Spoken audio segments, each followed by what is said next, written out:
Good evening. Someone had put in the comments that they wanted me to go over and explain the 730 rundown and what the date sums mean. So I'm just going to make a quick video. I had a whole bunch of videos where I did rundowns for each date sum. So I guess I have to repost them since they're gone now.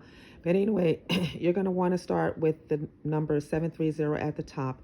And you are just going to take the first number and you're going to count up until you reach 7 again. So that will be 7, 8, 9, 0, 1, 2, 3, 4, 5, 6, and 7.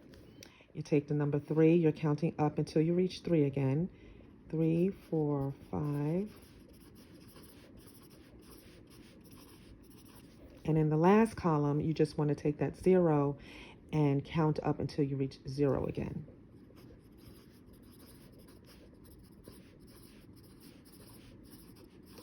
Now, today's date sum is date sum, what was it? 9. So it's important to know your mirrors as well. This is something in a lottery world that we use. I don't know who created it, but you want to know what your mirrors are. And your mirrors are these, the following numbers. So your 0, 1, 2, 3, and 4, 5, 6, 7, 8, and 9.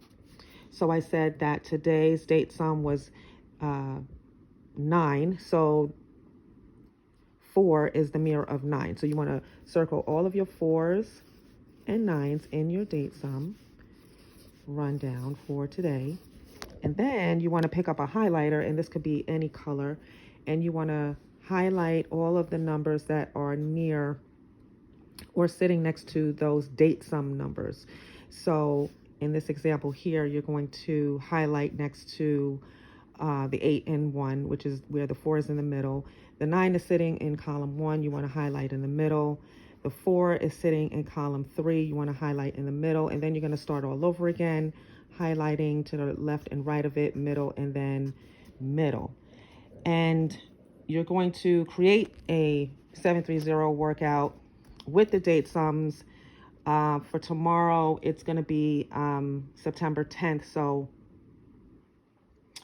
no, I'm sorry, September 11th. So it's going to be date sum 0 and 5. So for your next rundown, you're going to do the exact same numbering, but you're going to circle 0s and 5s. So I'm going to create videos or snap pictures of what the rundown looks for each of these mirrors so that you have a reference point. But I just wanted to explain to one of the commenters in the video as to what this means. The highlighted numbers, I'm sorry, I almost forgot about it. The highlighted numbers represents the numbers that will appear in your next day's midday and in your next day's evening. So when you're predicting for your midday, you want to use last night's or last evening's, your last draw of yesterday, and then you want to map it out, meaning that you want to draw a line around whatever that hit was for last night, and then you want to predict your next day, your next day mid as well as your evening number. So pretty much you're using last night's to predict your midday, and then your midday to predict your evening, but you're going to use the same rundown. I hope that makes sense. If you have any questions, just leave a comment below. All right, talk to you later. Bye.